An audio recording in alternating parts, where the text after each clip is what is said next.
అమరావతి నిర్మాణం పరుగులు పెట్టాలి. ఇదే ఇప్పుడు టీడీపీ కూటమి ప్రభుత్వ లక్ష్యం. అందుకోసం అవసరమైన అందుబాటులో ఉన్న అన్ని అవకాశాలను అంశాలను పరిశీలిస్తుంది ఆంధ్రప్రదేశ్ ప్రభుత్వం. ఇందులో భాగంగా సిఆర్డీఏతో పాటు రాజధాని నగర పరిధి పూర్వపు స్థితికి పునరుద్ధరించాలని నిర్ణయించింది. అంతేకాదు పీపుల్స్ క్యాపిటల్ను శరవేగంగా పూర్తి చేసేందుకు ఇంకా ఏమేం చేయాలన్న దానిపై ఫోకస్ పెట్టింది.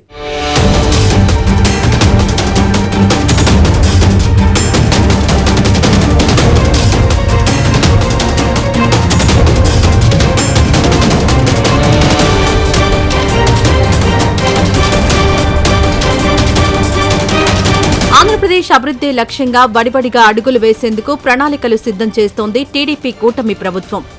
వైసీపీ పాలనలో అన్ని రంగాల్లో రాష్ట్ర వ్యాప్తంగా అరాచకం, విధ్వంసం జరిగిందని ఎన్నికల ముందు ఆరోపించిన విపక్ష కూటమి తాము అధికారంలోకి వచ్చాక వాటన్నింటినీ చక్కదిద్దుతామని ప్రకటించింది.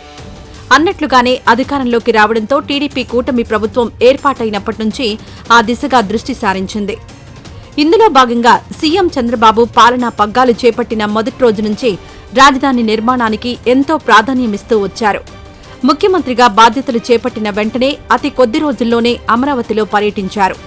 తమ పాలనలో పీపుల్స్ క్యాపిటల్ ఎలా ఉంది, ఆ తర్వాత వచ్చిన వైసీపీ పాలనలో ఎలా ఉంది అన్నది పరిశీలించారు. ఆ సమయంలోనే కొన్ని భవనాల పరిస్థితి చూసి భావోద్వేగానికి గురయ్యారు ముఖ్యమంత్రి చంద్రబాబు. ఈరోజు అమరావతి గాని పూర్తయితే చీరాల నుంచి 1:30 గంటలు మీరు నేరుగా అమరావతికి పోయి పని చూసుకుని మళ్ళా సాయంత్రం ఇక్కడికి వచ్చేవాళ్ళు. మన పిల్లలకు చదువు కోసరం, ఉద్యోగాల కోసరం, పనుల కోసరం నేరుగా పోయే అవకాశం ఉండేది. ఒక సంపద సృష్టించే కేంద్రంగా ఉండేది. సంక్షేమ కార్యక్రమాలు ఇవ్వడానికి ఆదాయాన్ని పెంచే ఒక సెంటర్గా ఉండేది. ఇది కాకుండా చిన్న చిన్న పనులకు ఈరోజు చీరాలలో పని లేకపోతే, బాపట్లలో పని లేకపోతే హైదరాబాద్కు, బెంగళూరుకు, చెన్నైకు పోయే కర్మ ఇప్పటికే మనకు పట్టింది. ఎవరన్నా అడిగితే ఏది మీ రాజధాని అంటే రాజధాని పేరు చెప్పలేనటువంటి దౌర్భాగ్యం తెలుగు జాతికి ఉందంటే బాధ కదా తమ్ముళ్ళు. ఒక్కసారి మీరు ఆలోచించమని మిమ్మల్ని కోరుతున్నా. అప్పటి నుంచి ఓవైపు పాలనపై దృష్టి సారిస్తూనే మరోవైపు అమరావతిపై ఫోకస్ పెంచారు చంద్రబాబు. ఈ క్రమంలోనే ఇప్పుడు రాజధాని ప్రాంత అభివృద్ధి ప్రాధికార సంస్థ సిఆర్డీఏ అథారిటీ సమావేశాన్ని నిర్వహించారు. గత 5 ఏళ్ల పాలనలో జరిగిన విధ్వంసాన్ని, అరాచకాలను సరిదిద్దేలా అమరావతి నిర్మాణం మరింత వేగంగా జరిగేలా ఏం చెయ్యాలి, ఎలా ముందుకెళ్లాలి అన్న అంశాలపై పూర్తిస్థాయిలో చర్చించారు. పురపాలక శాఖ మంత్రి నారాయణతో పాటు సిఆర్డీఏ అధికారులు పాల్గొన్న ఈ ముఖ్యమైన భేటీలో రాజధాని నిర్మాణానికి సంబంధించి వివిధ అంశాలపై చర్చించారు. 5 సంవత్సరాలు ఎక్కడ వేసిన మట్టి అక్కడే ఉంది. వీరైతే వీళ్ళు చేసిన పని విధ్వంసం చేశారు. ఇక్కడుండే పైపులు దొంగిలించకపోయారు, ఇసుక దొంగిలించకపోయారు, కడాన రోడ్లు వేస్తే మెటలు కూడా దోవకపోయారు. ఈ విధంగా అభివర్ణించాలో నాకైతే అర్థం కావడం లేదు.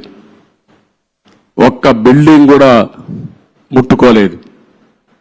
ఒక్క రాజధానికి మనం ఆ రోజు కట్టినటువంటి అసెంబ్లీ బిల్డింగ్స్ ఉన్నాయి, పక్కనే సెక్రటరియట్ బిల్డింగ్స్ ఉన్నాయి, ఇంకో పక్క అమరావతి హైకోర్టు బిల్డింగ్లు కట్టాం. ఆ హైకోర్టు కూడా డిస్ట్రిక్ట్ కోర్టు కోసం కట్టిన బిల్డింగు, అవి మాత్రం మిగిలే పరిస్థితికి వచ్చాయి. ఈ క్రమంలోనే రాజధానిలో గతంలో భూ కేటాయింపులు చేసిన 130 సంస్థలతో వెంటనే సంప్రదింపులు జరపాలని మంత్రి నారాయణతో పాటు సిఆర్డీఏ అధికారులను ఆదేశించారు ముఖ్యమంత్రి చంద్రబాబు. గతంలో చేసిన కేటాయింపులపై పునఃసమీక్ష జరపాలని, ఆసక్తి ఉన్న పెట్టుబడులు పెట్టగలిగే సంస్థలకు అవకాశం కల్పించాలని సూచించారు సీఎం చంద్రబాబు. అమరావతిని ప్రముఖ విద్యా కేంద్రంగా తీర్చిదిద్దేందుకు ఎలాంటి సంస్థలను ఆహ్వానించాలన్న దానిపైన సమావేశంలో లోతైన చర్చ జరిగింది. ఇంజనీరింగ్, టెక్నాలజీ విద్యను అందించడంలో పేరెన్నికగన్న Birla institute of technology and sciences, BITS లాంటి సంస్థలను అమరావతికి ఆహ్వానిస్తే మంచిదన్న అభిప్రాయానికి ఈ సందర్భంగా వచ్చారు ముఖ్యమంత్రి చంద్రబాబు.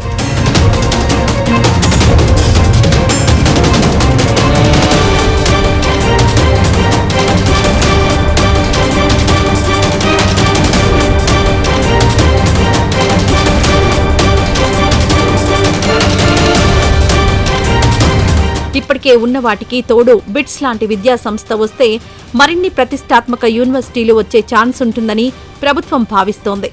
తద్వారా విద్యా కేంద్రంగా అమరావతి త్వరితగతిన అభివృద్ధి చెందుతుందని అంచనా వేస్తున్నారు. అన్నింటికీ మించి గతంలో ఉన్న మాదిరిగా సిఆర్డీఏతో పాటు రాజధాని పరిధిని పునరుద్ధరించాలని నిర్ణయించారు. టీడీపీ హయాంలో సిఆర్డీఏ పరిధిని 8,352 చదరపు కిలోమీటర్లుగా అప్పట్లో ప్రభుత్వం ఖరారు చేసింది. ఈ మొత్తం ప్రాంతానికి ముసాయిదా ప్రణాళికను సిద్ధం చేసింది. కానీ వైసీపీ సర్కారు వచ్చాక వివిధ కారణాలతో సిఆర్డీఏ పరిధిని 6,993 చదరపు కిలోమీటర్లకు తగ్గించింది. ఆ తొలగించిన ప్రాంతాలతో కొత్తగా పల్నాడు, బాపట్ల డెవలప్మెంట్ అథారిటీలను ఏర్పాటు చేసింది.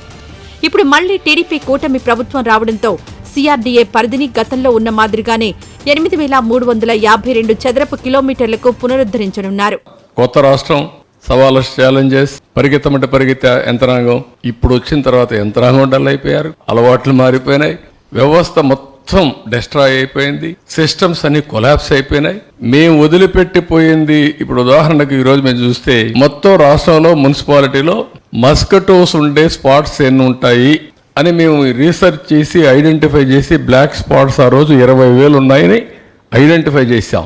15, 10, 5, 4 అట్లా అయ్యి 0కి రావాలని అప్పట్లోనే డ్రోన్స్ పెట్టి మస్కిటో ఎక్కడుందో ఐడెంటిఫై చేసి అవన్నీ ఇంకొక డ్రోన్ పంపించి అక్కడే స్ప్రే చేయాలని పెట్టాం. ఇప్పుడు ఏమీ లేవు, చెత్త తీసేవాళ్ళు లేరు, చెత్త వేసేవాళ్ళు ఉన్నారు. రాజధాని అమరావతి పరిధి విషయంలోనూ ఇదే విధమైన నిర్ణయం తీసుకున్నారు సీఎం చంద్రబాబు.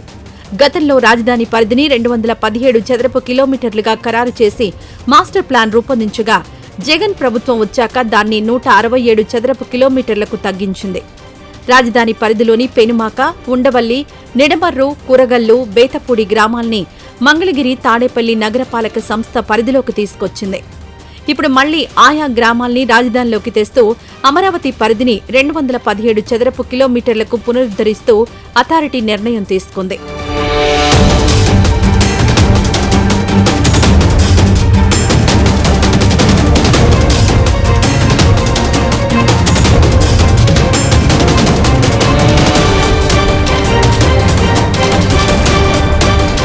రాజధానిలో అంకుర ప్రాంత అభివృద్ధికి సింగపూర్కు చెందిన అసండా సింగ్ బ్రిడ్జ్, సెంబకార్పు సంస్థల కన్సార్షియంతో సంప్రదింపులు జరపాలని అథారిటీ సమావేశంలో నిర్ణయించారు.